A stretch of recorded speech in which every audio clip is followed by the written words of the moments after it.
site, or that impurity can be added somewhere where space is available in the lattice. So there are four types of defects. These are actually called point defects, and these defects are categorized into four categories: Schottky defects, Frenkel defects, substitutional defects, and interstitial one.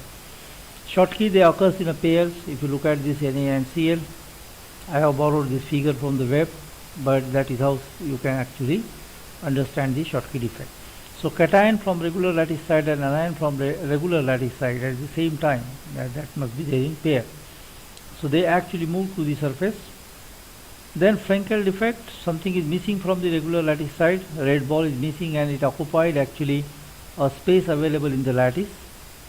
We have got a substitutional one, so you are adding some guest ion or guest atom at the regular lattice side. Okay, so you are removing one and you are adding two. If charges are not same for the host and guest, then additional vacancy may be created, or vacancy at cation side or vacancy at anion side, depends on what kind of ion you are actually adding and what is thermodynamically favorable reaction. That will of course determine how that compensation will be taken place. But this is how you can see actually if they are isovalent. For example, lithium and sodium, they are isovalent because both of them have the same valency, so you don't have to do charge neutrality conditions. Then what happens is, suppose let's say lithium side or lithium occupied a corner of the cube, then what I am saying, substitutional ones means I am adding one of the sodium ion at that corner position. So in one at least unit cell, you will find sodium will be replacing lithium or lithium will be replacing sodium, a kind of situation. Second, you have got a sublattice and you are able to accommodate some impurity at the interstitial position, that means space that is available in the lattice. So these are the kind of point defects that can generally be observed in any kind of structure. There is no perfect material. Even if you have a single crystal, there is a possibility that some defects may be there in your single crystal as well. So what are the basis for nanostructure classification?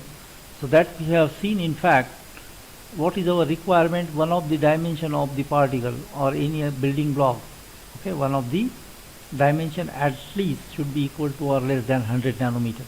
So something which is less than 100 nanometer can be classified as a nanostructure material. So we now know the scale.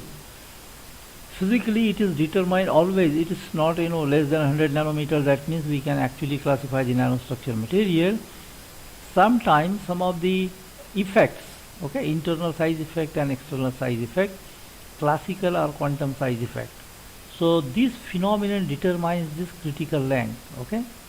So that can also, it can decrease this 100 nanometer scale or increase in 100 nanometers, more than 100 nanometer. But these are certain phenomenon, quantum or classical behavior of the particle or behavior of the material. External means is there any influence of external parameter on the property of material, or is there any internal change in the material, for example change in the structure. Or external means after applying certain field or pressure something is being changed. So these are the kind of on basis of this size effect can be classified. So property of nanomaterials are changed dramatically and sometimes cordially, that I have highlighted here. You should believe in that statement. Sometime you may find you keep on reducing the particle size and something is being changed, okay, something is actually changing with the particle size or that size of the building block. Or sometime what happens, you just reduce, you cross that limit and there is a huge change. For example, GMR, giant magnetic resistance, changes very sharply, okay. Some absorption spectra, there is a change in the wavelength that is being absorbed or emitted by the material, that is always determined by the size of that building block. So these kind of properties you may find there is a rapid change or dramatical change, okay. All of a sudden you find some peculiar behavior, or there is a gradual change in the property, okay. There is always changing, may degrade or may enhance, but it can be a gradual process. So both things are possible in case of nanomaterials, okay. I told you this is not, very specific stream or independent stream. It is always an interdisciplinary one. You need to know chemistry, physics, engineering, nanomaterial science, all those things. Okay? A domain, if you look, the application of nanotechnology, you have a wider domain.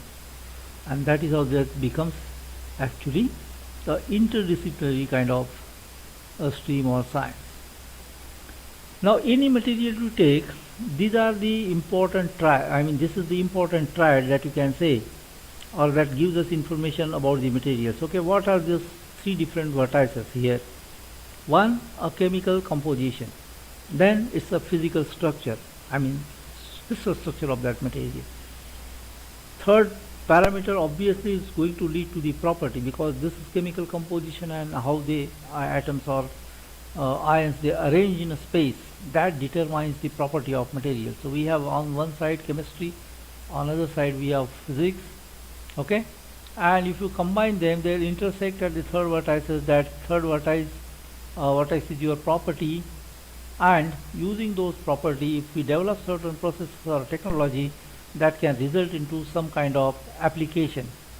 For example, if you take just a simple example, NMOS, CMOS technology. Okay, what we have is the composition of the material, what we have is the physical structure. We fabricated that, we study the physics of those simple devices. We understand what is the impact of composition. If we put them together, we have got some property, and using that specified property we have developed the technology and leading to certain applications. Now we have got so many applications of CMOS technology. What we have is NMOS and PMOS, right? How they differ? Composition, okay, their behavior. One acts as the n-type conductor, other one acts as a p-type semiconductor. For example, if we are just discussing the semiconductor, what you are doing is you are actually changing the composition. Composition matters. Yes. Okay.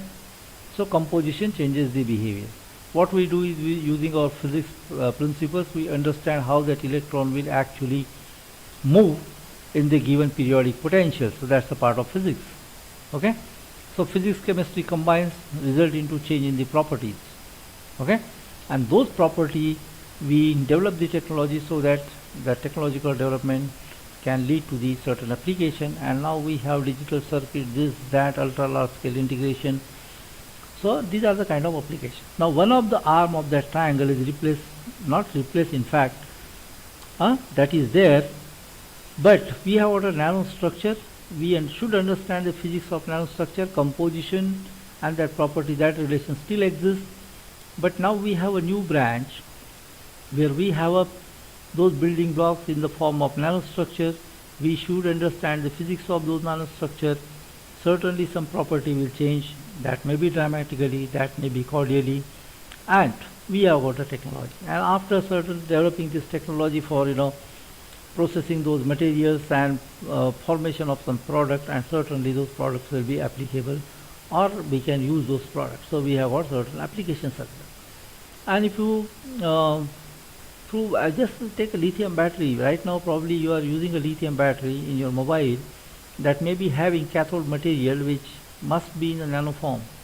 Okay, probably lithium magnet, I believe, LiMnO4.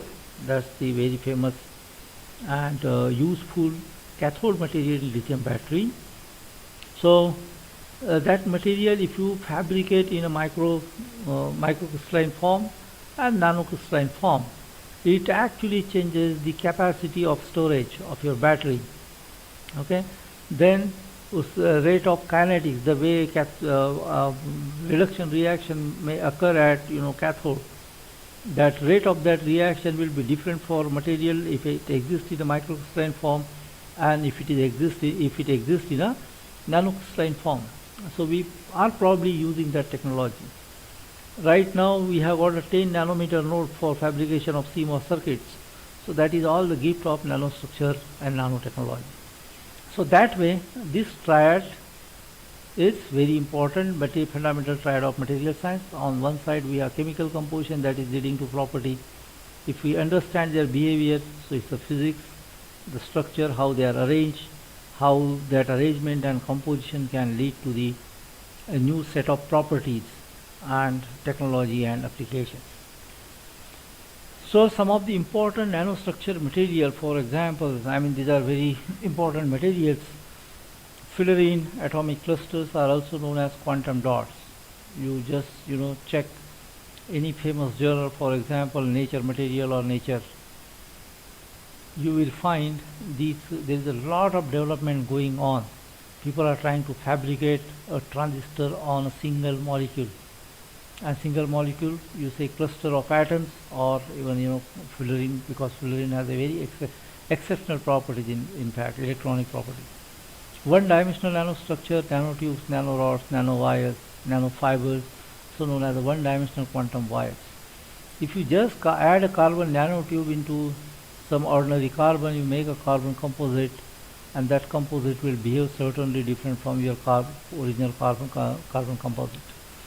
So that is how we are exploiting these building blocks or nanostructure material to enhance the performance of existing material. So we are not trying to replace the existing technology or existing material, we are just trying to enhance the performance of existing technology using this new approach. That approach is now known as nanosciences and nanotechnology.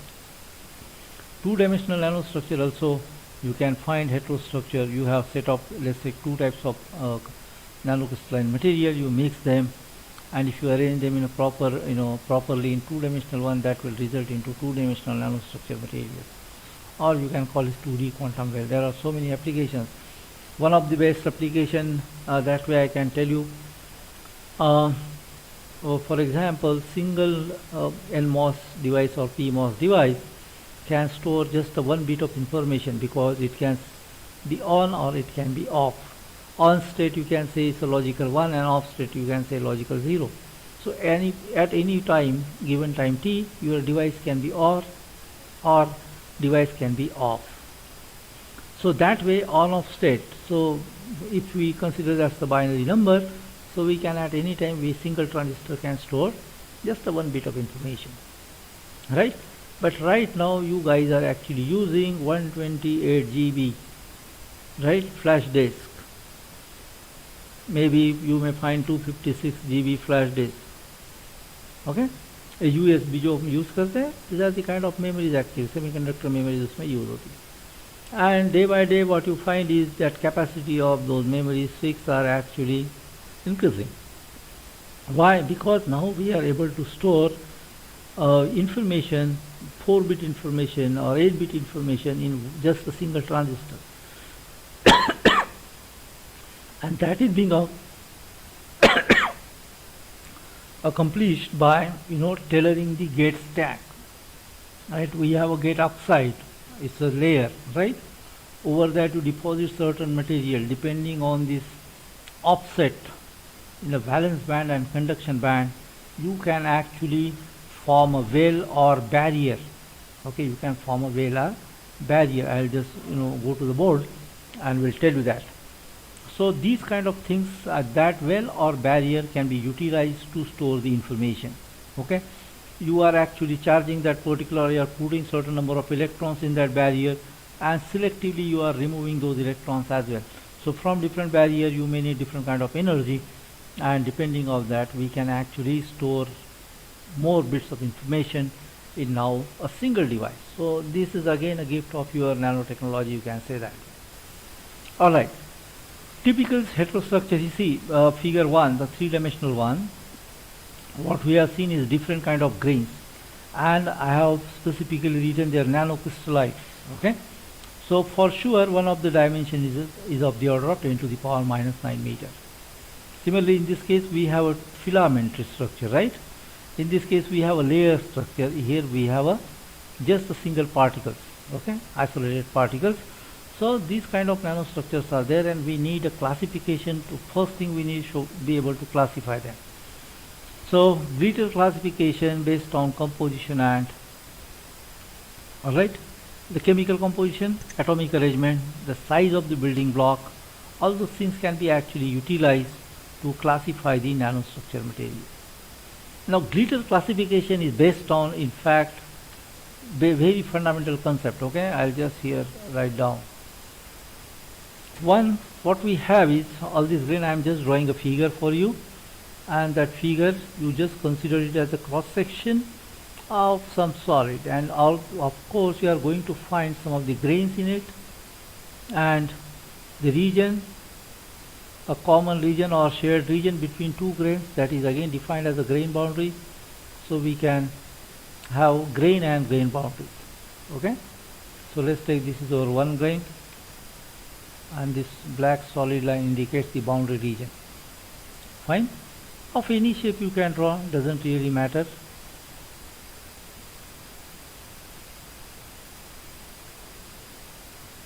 It can take any shape, it depends how grain growth takes place. We have no control over it, but yes, grain size can be controlled by just a temperature. You can allow diffusion to take place for longer time, so grain growth will take place, and if you sinter at a little lower temperature, then grain growth can be restricted. Sometimes grain growth inhibitor can be added, and that is how you can actually develop the nanostructure in your solid as well. So this is the kind of nanostructure. If you take a cross section, so this is the interior of grain, right? This is the interior of the grain, and we have got a boundary region as well. So I am just denoting interior of the grain by, let's take a red part, and I'll leave that thick solid black line as a grain boundary. Okay, so this is our interior of the grain. Now what happens at both the places? What are the different possibilities that exist? In this case we'll see that, and can we use that principle to classify the material? That is our idea.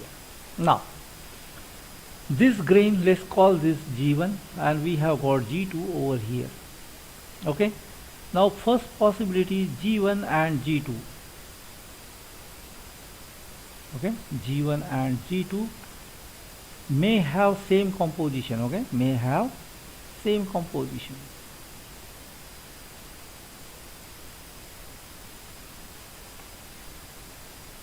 Okay, may have same composition. What is the second possibility? Second possibility is these two grains may have different orientation. Okay, may have different orientation. What do you mean by different orientation? Orientation, when I am saying, that means I am referring to the particular direction. That means HKL, Miller indices, okay, or direction. So this grain, if it is oriented along, let's say 1 1 1 1 1 1 direction, then all these grains have orientation along same direction, or they have different directions. So may have different direction. That is the one possibility.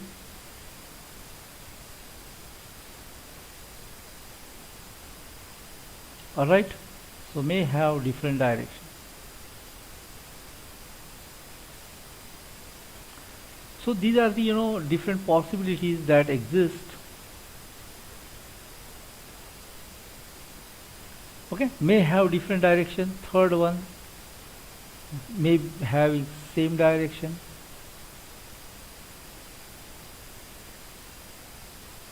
May have same direction. Okay, so these are the possibilities. G1 and G2 have same composition. Fourth category can be have different composition altogether. Right? We can have different composition as well. So if you go for one more possibility, then all these grains, okay, all these grains that we are saying, this is about the grains. Now let's focus on the grain boundary, because it's a different region. It is not identical with your grain. So fifth possibility, or fifth possibility, grain, okay, grain and grain boundaries, right? Grain and grain boundary you can say, or interfacial region you can say.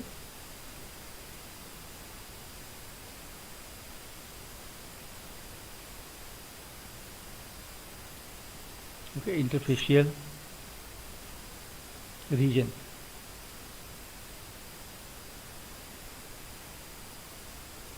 Okay, interfacial region means I would write here, I would say this is the interfacial region. If I just remove this line and make it little open so that we can add something there. Okay, let's say this region I am just making it little open, and I just add a straight line so that that region can be really seen a different one.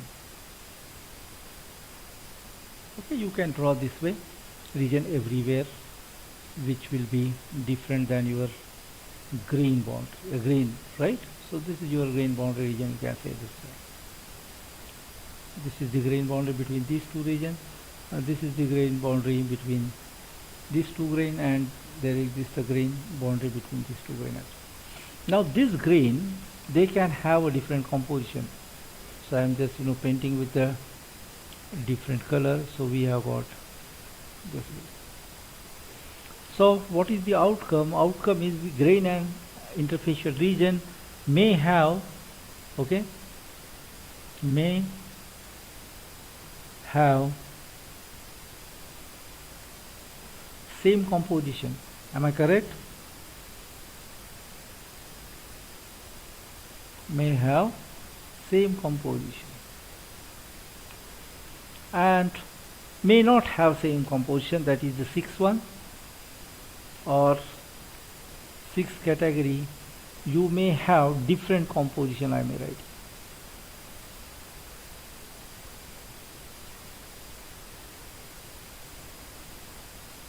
Alright, so these are the all possibilities that we have seen.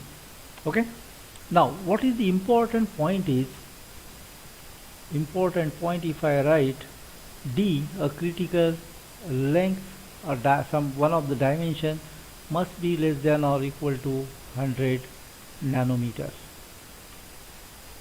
Okay, this is our requirement.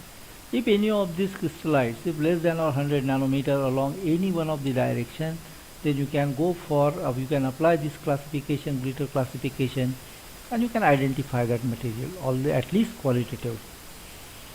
And any solid you take, the primarily yes, crystal structure and chemical composition that determines the property of material.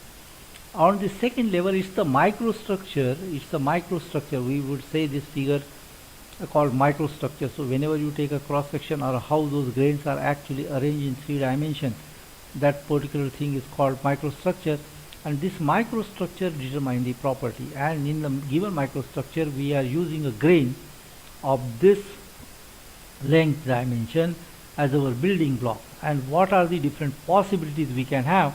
Then these are the different possibilities we can have. So we have got grain, they may have same composition. Grain may have different composition. Grains, they may oriented along the same direction. They may be oriented along the different directions. So all the grains are there randomly arranged. That is the one possibility. Second possibility, all of them are arranged in a particular fashion, and the normal to the given surface is same for all the grains. Okay, so equiact.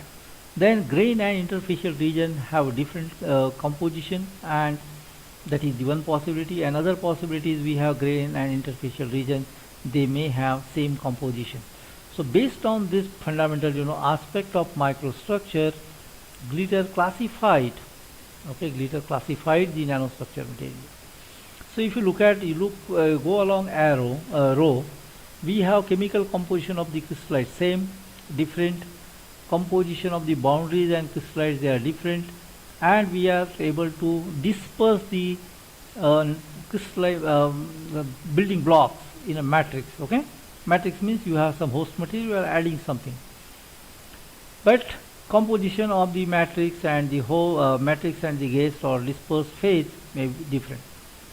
So what are the different possibilities? Now we have, as far as we are concerned, right now what we discuss is only crystallites. Now here one of the parameters, what are the shapes, okay, of crystallites. That is also one more parameter, because finally we are arranging some crystallite size, crystallites in a particular fashion in a given matrix, or if you have combination of those, how they are arranged. That is the point which help us to classify the nanostructure material. So we have got a layer shaped crystallites, okay, layer shaped crystallites, but all these crystallites have the same composition that gives the first classification. Second one, we have a layer shape, but all these different crystallites that is there, those crystallites can have different compositions, okay. Now those crystallites and the interfacial region in the third column, first row, third column, crystallites and the interfacial region, they have a different composition. And in the fourth case, what we have done is we have dispersed these nanocrystallites in a given matrix. So obviously composition must be different. So this is your layer shaped material. If you classify them, this is how one can classify. Okay, for example, we have thin films, and between those two thin films we have got some different material. Okay, so that way, or we have got layer structure, you are just putting them together, you are going to have very first one layer shaped, they have same composition. If those layers have different composition, then we have second one. If you are adding something between those two layers, for example of the same material but composition is different, then we have got the third one. And you have just selected few particles or few parts of that phase, and you disperse into your host material, that will get us the second one. So in this case, what you are doing is you are actually dispersing this layer in a given matrix. Then you come back to second row. Second row, what we have is a rod shaped. Okay, here we have a two-dimensional one layer structure. Here we have just a one-dimensional one, right? Rod shape. So rod shaped columns, you arrange them. Okay, you arrange them in all possible manner. Now we are just trying to identify. If we arrange them, and all of them have the same composition, so all rod, they have same composition.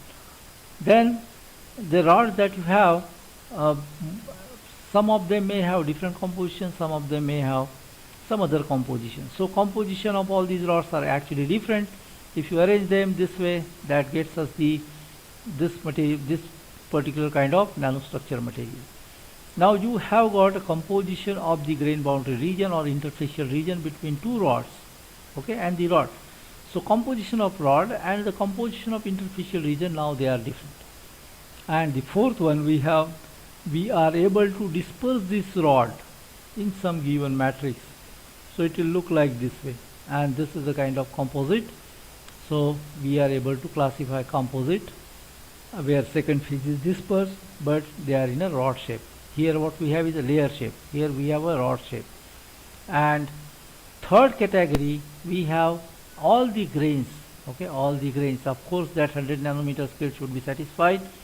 All the grains, they are equiax.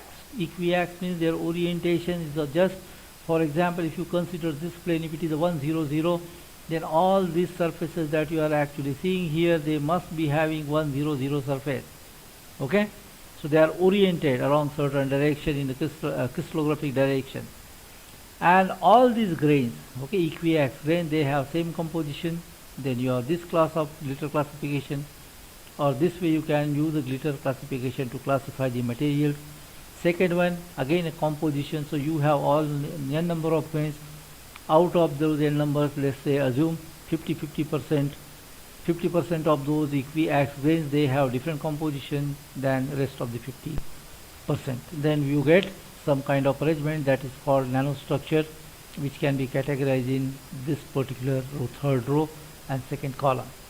If composition, they interact with each other and somehow composition of the grain and the composition of interfacial regions changes, so that is your one more nanostructure material. And finally these building blocks, okay, if you disperse in the matrix, okay, they are still equiax.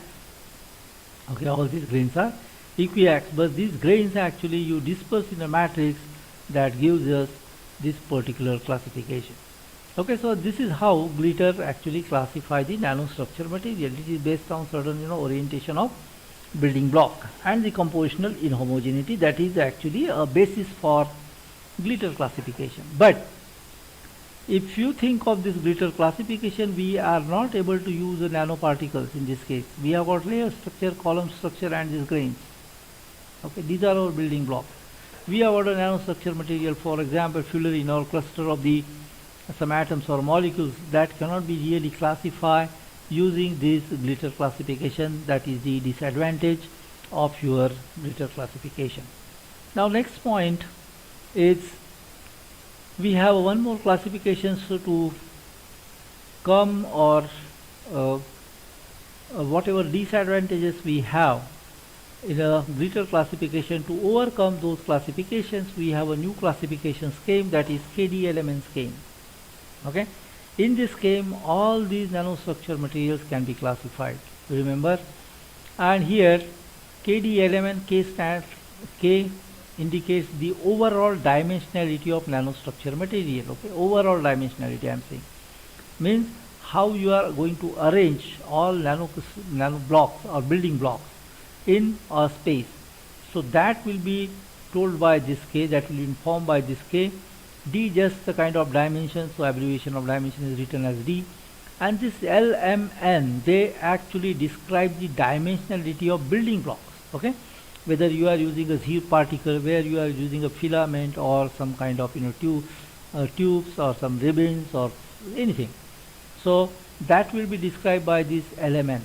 So all these building blocks, we will use this particular KD element classification to again classify the nanostructure material, because there are certain disadvantages associated with glitters classification. Alright, so what are the conditions? So there are certain conditions on the value of K element. K must be greater than or equal to Lmn. Okay, at any point of time when you classify the material, K must be greater than L, M and N, or it can be take the same value. And K element varies between 0 and 3. Okay, we have got a 3 dimension. Physically we can describe any physical object using 3 dimension. So we have got maximum value, that's the 3. And what is the condition for nanostructure material formation? So one of the dimension must be less than or equal to 100 nanometer. So based on this K element classification, we have 36 such classes. Okay, we have got 36 types of nanostructure material. What are those classes? What are those elementary units? We will see that in following slides. So first thing is elementary building block, arrangement of those building blocks that actually made nanostructure classification possible. Okay, both these things, elementary building block and arrangement of building blocks. Okay, these are the basics, or on this basis K element classification is actually best. Okay, so what are the building blocks or elementary blocks? Then we have got, say, 0 dimensional material, 1 dimensional material and 2 dimensional material. They are our building blocks. Okay, so 0 dimensional we have molecules, cluster of molecules or atoms, fullerene, rings and many things, okay, which can really represent the 0 dimensional material, powders, grains. Okay, all these things can be act as a 0 dimensional building block. 1 dimensional building block, if you look at it, we have a nanotube, we have fibers, filaments, whiskers, spirals, belt, spring, horns, columns, needles, pillar, helicoids, wires, ribbons. All these are the 1 dimensional building blocks. Okay, and 2 dimensional means layer structure. And how these 3 different building blocks or 3 different sort units can be arranged, considering the restriction on value of K element, how many classes can exist in real term. So first thing, let's say 0 dimensional nanostructure, if you look at it, we have got actually KDL type, we have got 9 units, elementary units we have 3 units, KD element type units there are 19, and KDLMN type built where 3 building blocks are used, arrangement of 3 building blocks, they get us 5 classes, and therefore we have got total 36 such classes which can include all the nanostructure material. Okay, so just look at rapidly the figures. 0 dimensional nanostructures, uniform particle array. Okay, we have got simple particles and those are there. Okay, we are not arranging them in a very particular fashion or anything else. Okay, that's the 0D 0 material. Then 0D 0 0. Okay, now here we have K is equal to 0, L is equal to 0 and M is equal to 0, and K should be always greater than or equal to L, M and N. So if you look at, if I impose that condition, so L and M cannot take any value greater than 0 because K is equal to 0. So therefore what we have is, let's say we have two different kinds of particles, okay, and you just added those, heterogeneous particle array, okay. Even core shell structure, for example, we have certain particle, I draw it on the board. For example, we have a particle, okay, let's assume that particle is spherical one, and we have got a core, okay. Core is different than your shell, so this is a shell and this is the core. So this even arrangement of this particle or array of this particle can also be called as 0D0, okay. This red pattern indicates your shell and blue pattern indicates your core. This is called core shell structure. Or consider we have got some particle of one kind and particle of some other kind, okay. If you arrange these two, just add them and keep them, that will become your 0D00, okay. So L is equal to 0, L is equal to 0 and M is equal to 0. This indicates, okay, what this indicates, the building block is actually our zero dimensional material, and that's how we ended up with this particle. Now let's go back to our next. We have got 1D0. Now in this case we have got K is equal to 1, so L, M, N can have value, the maximum value they can have is a 1, okay. So less than 1, that is there, so 0. So element can take values all the way 0 and 1. So based on that condition, we are able to have this class of materials. 1D0, what we have is along the one certain dimension, any one of the direction you take, let's take we are just moving along x-axis, okay, that is the direction, and we are able to arrange, okay. So this is our, let's take x-axis or any axis, you can y or z, it doesn't really matter, and we have got this building blocks, the zero dimensional building blocks arranged in this fashion, okay. So they are all the way growing in this direction. So this is actually 1D0, okay. L is equal to 0, K is equal to 1, and K is greater than 0, right. K is greater than L, so that condition is still there. So if you are able to arrange a single kind of particles in one dimension along certain direction or a certain line, so that is actually defined as 1D0 material. Then we have got here 1D0, 1D00, okay. Now there are two units, okay, but they are again dimensionality of those units is, okay, again zero dimensionality. So in this case there should be two types of particles that form the chain, okay. So for example, we have got green, green, green, this one green, we have green over here, and some other type. So it's a hetero chain, okay. It's a hetero chain. It can be hetero polymer chain.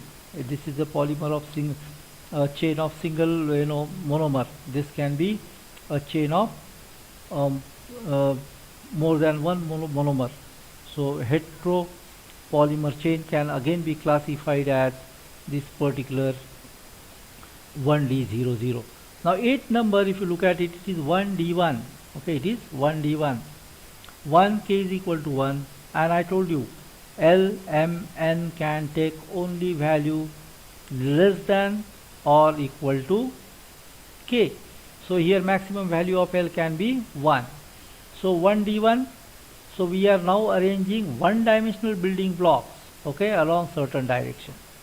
Here what we are doing is 1D11, L and M, both of them are 1, okay. So that means we are actually having one dimensional building block, but they are of different types, okay. So therefore hetero chains. We have got a polymer of some kind, we have got a polymer of some second kind, and that chain, if you arrange those chains along certain direction, then we'll be having 1D, 1, 1. So alternately, polymer of one kind, second kind along certain direction. Now here we have 1D, 1, 0. So L is 1, okay, L is 1, that means we are talking about the dimensionality 1. So it must be chain or rope or one-dimensional building blocks, ribbons maybe, or filaments. And 0 means we are again talking about the particles. So what you see is particles and chain, okay, that is arranged along certain direction again. Beads, pea pods, fibrino fibers, these are the example of 1D, 1, 0 nanostructure material. 2D nanostructure material, here what we have is 2D 0.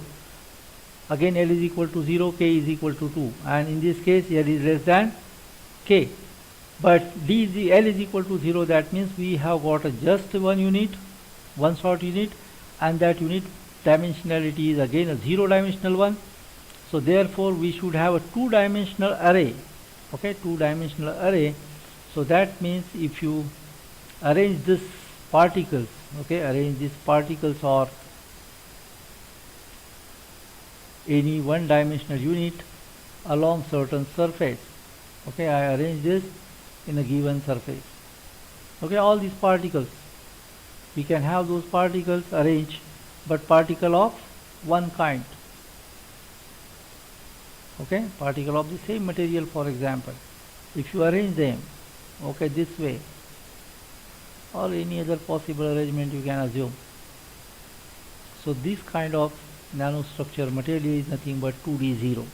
Here we have 2D 1, okay, again we are talking about the surface. So on the surface, if you arrange all the one-dimensional block means you have got, suppose you have got a nanotubes, okay, carbon nanotubes. If you are arranging on surface, that gets us 2D 1. 2D 2, okay, now L is equal to 2, that means we should have a 2-dimensional building block, and it should be layer, okay, 2-dimensional building block is layer.